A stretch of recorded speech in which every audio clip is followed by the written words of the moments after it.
ಜಮ್ಮು ಕಾಶ್ಮೀರದ ಪಹಲ್ಗಾಮ್ನಲ್ಲಿ ಪ್ರವಾಸಿಗರನ್ನು ಗುರಿಯಾಗಿಸಿಕೊಂಡು ನಡೆದ ದಾಳಿ ಖಂಡಿಸಿ ಸೋಷಿಯಲ್ ಡೆಮೊಕ್ರೆಟಿಕ್ಸ್ ಪಾರ್ಟಿ ವತಿಯಿಂದ ಸಾಗರ ಪಟ್ಟಣದಲ್ಲಿ ಕ್ಯಾಂಡಲ್ ಮಾರ್ಚ್ ನಡೆಸಲಾಯಿತು. ಬಿಎಚ್ ರಸ್ತೆಯ ಎಕ್ಸ್ ಸರ್ಕಲ್ ಬಳಿ ಕ್ಯಾಂಡಲ್ ಮಾರ್ಚ್ ನಡೆಸುವ ಮೂಲಕ ಕೇಂದ್ರ ಸರ್ಕಾರದ ವೈಫಲ್ಯದಿಂದ ಈ ಘಟನೆ ನಡೆದಿದೆ. ಈ ಘಟನೆಯಲ್ಲಿ ಯಾರೇ ಭಾಗಿಯಾದರೂ ತಕ್ಕ ಶಿಕ್ಷೆಯನ್ನು ನೀಡಬೇಕು ಎಂದು ಆಗ್ರಹಿಸಿದರು.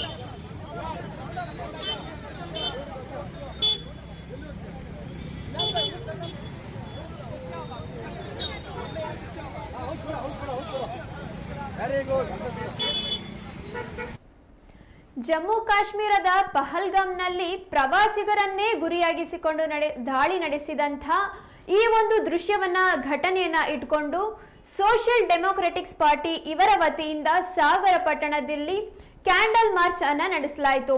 ಬಿಎಚ್ ರಸ್ತೆಯ ಎಕ್ಸ್ ಸರ್ಕಲ್ ನಲ್ಲೂ ಕೂಡ ಈ ಕ್ಯಾಂಡಲ್ ಮಾರ್ಚ್ ಅನ್ನ ನಡೆಸಲಾಯಿತು. ಈ ಮಾರ್ಚ್ ಅನ್ನು ನಡೆಸುವ ಮೂಲಕ ಕೇಂದ್ರ ಸರ್ಕಾರದ ವೈಫಲ್ಯದಿಂದ ಈ ಘಟನೆ ನಡೆದಿದೆ ಎಂದು ವಿವರಿಸಲಾಗಿದೆ. ಈ ಘಟನೆಯಲ್ಲಿ ಯಾರೇ ಭಾಗಿಯಾದರೂ ಕೂಡ ಅವರಿಗೆ ತಕ್ಕ ಶಿಕ್ಷೆಯನ್ನು ನೀಡಲೇಬೇಕು ಎಂದು ಅಲ್ಲಿನ ಜನರು ಆಗ್ರಹಿಸಿದ್ದಾರೆ.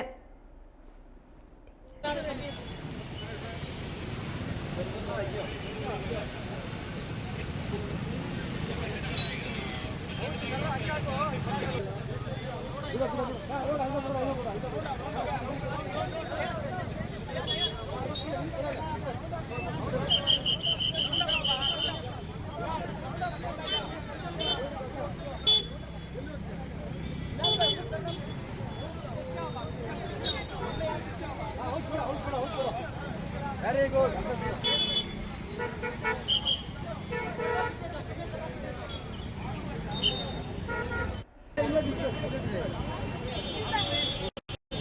ನಮಸ್ಕಾರ. ಈ ದಿನ ಪ್ರತಿಭಟನೆ ಮಾಡುವ ಕಾರಣ ಏನೆಂದರೆ ನಿನ್ನೆ ಕಾಶ್ಮೀರದಲ್ಲಿ ಅತ್ಯಾಚಾರ ಖಂಡಿಸಿ ನಾವು ಖಂಡಿಸುತ್ತೇವೆ. ಗುಪ್ತಚರ ಇಲಾಖೆಯ ವೈಫಲ್ಯದಿಂದ ಹಾಗೂ ಅಲ್ಲಿ ಸೆಕ್ಯೂರಿಟಿ ಕೊಡಬೇಕಾದಂತಹ ಕೇಂದ್ರ ಸರ್ಕಾರದ ವೈಫಲ್ಯದಿಂದ ಇಂಡಿಯನ್ಸ್ ಬಲಿಯಾಗಿದೆ. ಇದು ತೀವ್ರವಾಗಿ social democratic party of India ಖಂಡಿಸುತ್ತದೆ. ಯಾರಲ್ಲಿ ಬಲಿಯಾಗಿದ್ದಾರೆ ಅವರ ಕುಟುಂಬದವರ ನೋವಿಗೆ ನಾವು ಅವರ ನೋವಲ್ಲಿ ಭಾಗಿಯಾಗಿದ್ದೀವಿ. ಇಂಥ ಘಟನೆಗಳು ಮುಂದೆ ನಡಿಬಾರ್ದು ಅಂತ ಹೇಳುತ್ತಾ ನನ್ನ ಮಾತನ್ನು ಮುಗಿಸ್ತೇನೆ. ಜೈ ಹಿಂದ್, ಜೈ ಕರ್ನಾಟಕ. ಎಲ್ಲರಿಗೂ ನಮಸ್ಕಾರ. ನಾವಿವತ್ತು ಸೇರುವಂತ ಉದ್ದೇಶ ಏನಂತ ಹೇಳಿದ್ರೆ, ಜಮ್ಮು ಕಾಶ್ಮೀರದಾಗೆ ಏನು ನಮ್ಮ ಭಾರತೀಯರ 28 ಜನಗಳಿಗೆ ಉಗ್ರಗಾಮಿಗಳು ಅವರಿಗೆ ನಿರಂತರ ಹತ್ಯೆಯನ್ನು ಮಾಡಿದ್ದಾರೆ. ಇದು ಭಾರತ ಹಿತಕ್ಕೆ ಒಳ್ಳೇದಲ್ಲ. ಮುಂದಿನ ದಿನಕ್ಕೆ ನಾವು ಎಲ್ಲರೂ ಇದಕ್ಕೆ ಸೇರಿ ಭಾರತ ಸರ್ಕಾರ ಮೇಲೆ ಒತ್ತಡ ಮಾಡಿ ಯಾರು ಇದು ಕೃತ್ಯವನ್ನು ಮಾಡಿದ್ದಾರೆ ಅವರಿಗೆ ತಕ್ಕ ಶಿಕ್ಷೆಯನ್ನು ಕೊಡ್ಬೇಕಂತ ಹೇಳಿ ಸಾಗರದ SDPI ಪಾರ್ಟಿದಿಂದ ನಾವು ಇದು ಒಂದು ಶಾಂತಿಯುತ ಒಂದು ಸಭೆಯನ್ನು ಕ್ಯಾಂಡಲ್ ಮಾರ್ಚ್ ಅನ್ನು ಸೇರ್ಕೊಂಡಿದ್ದೀವಿ. ಅದಕ್ಕೆ ಮುಂದಿನ ದಿನದಲ್ಲಿ ನಾವು ಎಲ್ಲರೂ ಇಂಥ ಕೃತ್ಯಗಳು ನಡೆದ್ರೆ ನಾವು ಸರ್ಕಾರದಿಂದ ಒತ್ತಡ ಹಾಕಿ ಇದು ಯಾರು ಮಾಡಿದ್ದಾರೆ ಇದಕ್ಕೆ ತಕ್ಷಣವನ್ನು ಇದಕ್ಕೆ ಕಳಿಸ್ಬೇಕಂತ ಹೇಳಿ ಉಗ್ರವಾಗಿ ಕಳಿಸ್ಬೇಕಂತ ಹೇಳ್ಕೊಳ್ತೀವಿ.